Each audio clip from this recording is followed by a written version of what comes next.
Jong-seo is a young man who has recently graduated from university but has no idea what to do with his life. He says he wants to be a writer, but he never writes.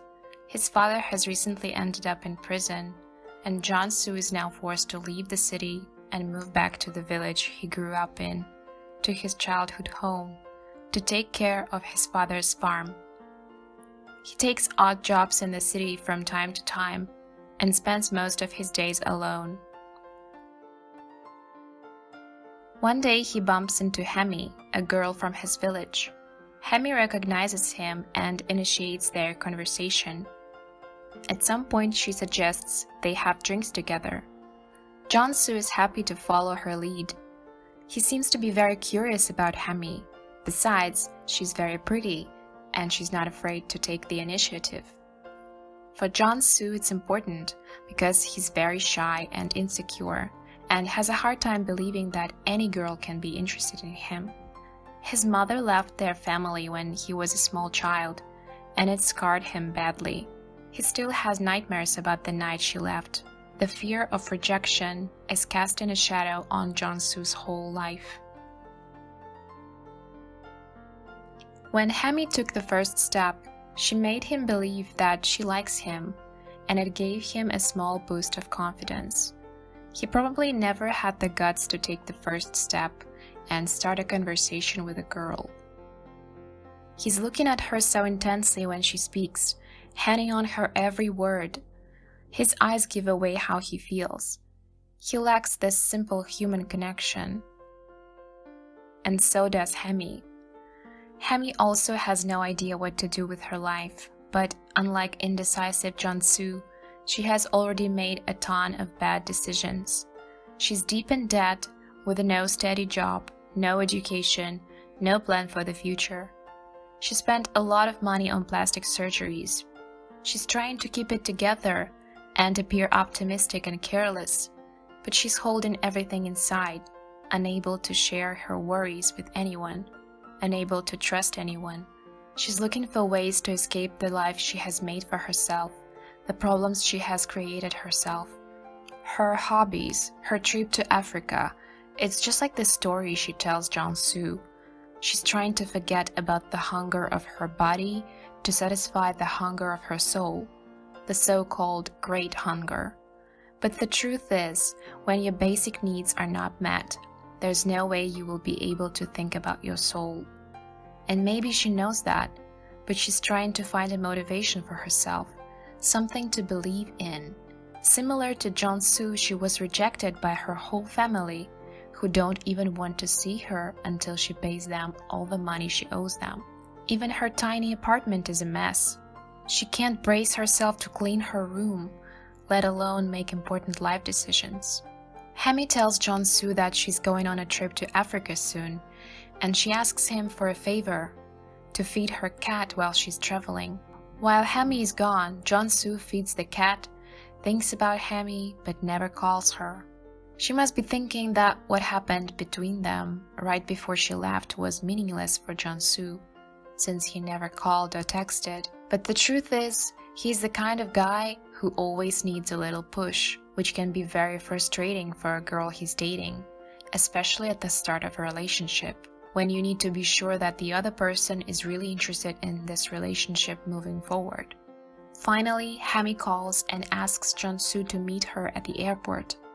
He's more than happy to do so. His smile when he spots her at the airport says it all. He's so in love with her. He's coming closer to give her a hug when he sees another guy here with her, Ben. And she's introducing Jong-seo to the new guy, and not the other way around. Jong-seo is introduced as Hemi's best friend. And Jong-seo is taken aback by her introduction. He was waiting for her to come back to see her. He missed her, and now he doesn't even know why he's here at this airport. But instead of making everything clear with Hemi, he acts as if it's all right. On the inside, he's probably burning with anger and frustration, but he's holding it all inside. Meanwhile, Hemi's turning her head to Ben and tells him she's hungry. and at this moment, they look like they've known each other for a long time, as if Ben knows her even better than Jong-soo does. Jong-soo is at a loss for words. Ben says he knows where they can have a delicious meal, and Hemi is happy. Ben's at the wheel now. Finally, Hemi can relax and follow the guy's lead. Meanwhile, Jong-soo is still here, awkwardly watching them, feeling like the third wheel, but then she's inviting Jong-soo to come with them. Jong-soo just nods, still unable to utter a word. Ben is older, more confident, and Jong-soo feels like he pales in comparison to him.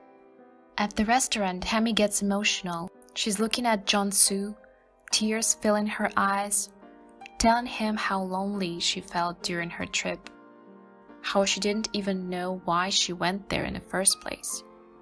She's pleading Jong-soo to help her. 나도 저 동물처럼 사라지고 싶다.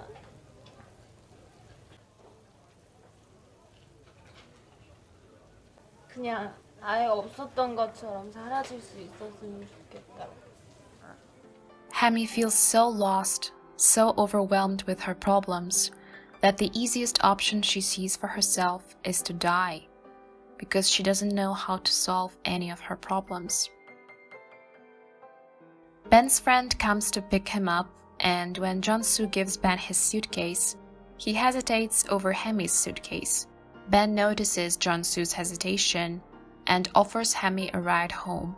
Hemi is silent. She wants Jong-soo to drive her, but she's not saying anything. And her silence means that she wants Jong-soo to take the initiative. But Jong-soo is quick to let Ben take the lead, saying, yeah, sure. The truth is, he wanted to take her home himself, but his confidence was really shaken after she introduced him as just a friend. And then he's been comparing himself to this new guy, who's older and more confident, and he feels he can't compete with him, so he lets him win. Hemi is clearly disappointed. Still, she says nothing. For me, it's the saddest scene in the film. Hemi wants to go with Jong-soo. Jong-soo wants to take her home. Yet, both of them don't have the guts to express what they truly want. It could have been so simple for Hemi to say, "No, thanks, Ben, Jong-soo will take me." Or for Jong-soo to say, "No worries, Ben, I'll take her home." Instead, they create all this drama, speaking with their eyes. So meaningful, so beautiful, yet counterproductive. At least in films, it looks beautiful. But many people live their lives this way, driven by cowardice, indecision, fear of making important steps. And in life, it's not even beautiful. It's just sad. Always do what you want. Say what you mean. Stop hoarding your regrets. They burden you, take away your energy, prevent you from moving forward, rob you of your future. Don't steal from your future self, because everything comes at a cost. Both Jong-soo and Hemi will regret their idleness later, but it will be too late then. Hemi is just as insecure as Jong-soo. She obviously likes Jong-soo, she trusts him, but she's not sure if he's serious about her. She also doesn't want to take the lead all the time. She wants Jong-soo to take control. But he never does. So she meets someone who likes taking the lead, who is confident, Ben. She doesn't even like him, but unlike Jong-soo, at least he's there. He's not shy to call and ask her out. He's also quite well off, which in Hemi's financial situation is very attractive. Instead of simply talking about their relationship, Jong-soo and Hemi play roles. Jong-soo acts nonchalant, suppressing his true feelings, too shy to tell Hemi how he feels about her. Hemi acts as if she likes Ben, hoping Jong-soo will get jealous and finally make a move. The sad thing about playing a role in your life, about not being yourself, about not doing what you want, not saying what you mean, is that you regret it when it's too late, when someone else lives the life that could have been yours, ends up with the person you were in love with, gets your dream job, says all the things you wanted to say, and all is left for you to do is ask yourself, why isn't this person me? Hemi and Jong-seo weren't doing what they actually wanted to do because they were insecure, afraid of looking silly, afraid of rejection. And look what happened. They were both so lonely and so alike. Things could have been so much better had they ended up together. Together, they would have been stronger. They could have become a family. They would have finally found a purpose to live. Ben is very curious about Hemi. 아주 태우기 좋은 거. 오랜만에 태우는 재미가 있을 것 같아요. She's not entirely on her own. She's not a perfect victim because she still has Jong-soo. She can still slip away from Ben's hands if Jong-soo gets serious about her, and it even makes Ben more excited to play. 간단히 말하면 그냥 노는 거예요. He wants to give them an opportunity to escape, and he's having so much fun watching them ruin their lives, missing out on the opportunity to be in love, to be together, and he's not even doing anything. They get into his trap of their own free will. Sometimes he even tries to help them. 혜미가 정수 씨 보고 싶다고 해서 아니 오빠가 자꾸 너 먼저 부르재. He asks Hemi to call Jong-soo and invite him to a cafe with them. Ben is great at reading people. He knows how Hemi felt about Jong-soo, and that's why he asked her to give him a call. Another opportunity for them to undo what Ben has already planned for Hemi. He's watching Hemi and Jong-soo, observing their reactions. They amuse him. Ben is curious about them, but he doesn't really see people in them. To him, they are like insects, interesting bugs. Sometimes he's bored because of how predictable they are. The interesting thing about Ben is that he's not just hungry to catch and kill. He's interested in girls who come to him willingly, whose life decisions almost scream, I want to die. 난 판단 같은 거 하지 않아요. 그냥 받아들이는 거지. 그것들이 태워지길 기다리고 있다는 거를. Again, Hemi calls Jong-soo. 집이야. 그치? 왜? 집에 있을 것 같았어. 너 Where else could you be?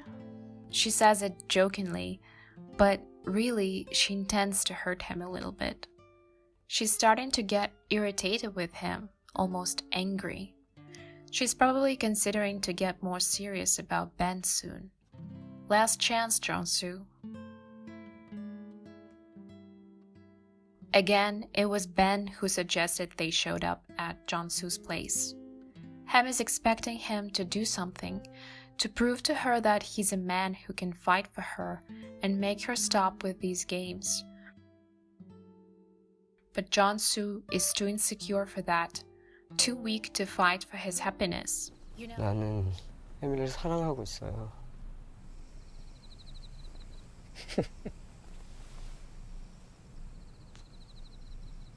And Ben just laughs. And in a way, it is funny. But knowing why Jong-soo is acting this way, it's just sad. If you love someone, do something, anything. Why tell this guy about it? So that he would feel sorry for you and back off? At this moment, the viewers can only pity Jong-soo. But where could Jong-soo learn how to behave? How to get what he wants in life? He's never seen a good example. His dad, despite having a bright mind and lots of talents, didn't take any opportunities that life offered him and preferred living in poverty, doing everything on his own, never talking to anyone, releasing his anger at his wife, who one day could no longer stand it and just left him and the children. Even after that, Jong-soo's dad stayed the same. Only when children moved away, he unleashed his anger at random people by starting fights. And that's how he got into prison. Jong-seo and his dad are complete strangers to each other. The distance between them is so huge that Jong-seo doesn't even talk to his dad in prison. No matter how much Hemi might like Jong-seo, he's still not taking any action. Moreover, he's scolding her for taking her top off in front of him and Ben, as if she's his girlfriend. 너 왜 그렇게 옷을 잘 벗어? 남자들 앞에서 창녀나 옷을 그렇게 벗는 거야. Sadly, these are the last words he'll say to her. So Hemi leaves with Ben. Jong-seo is not stupid. He just hasn't yet learned to trust his instincts and act on them. He can feel that something is not right, but he's not sure, and his indecision again prevents him from taking action. And for the first time, we see him calling her. Other times he was just answering her calls, accepting her invitations. He realizes he needs to start taking action only when it's too late. Hemi's already gone. 정말 탄 게 있었으면 제가 못 봤을 리가 없는데. 그래도 놓치셨네. 그럴 수 있죠. 너무 가까워서 놓쳤을 거예요. 너무 가까우면 안 보일 수 있어요. When he realizes he's lost Hemi, his transformation begins. He finally starts writing. He finally starts taking action, starts living. At last, Ben's metaphor sinks in. 난 가끔 비닐하우스를 태워요. 뭐라고요? 가끔 비닐하우스를 태운다고요.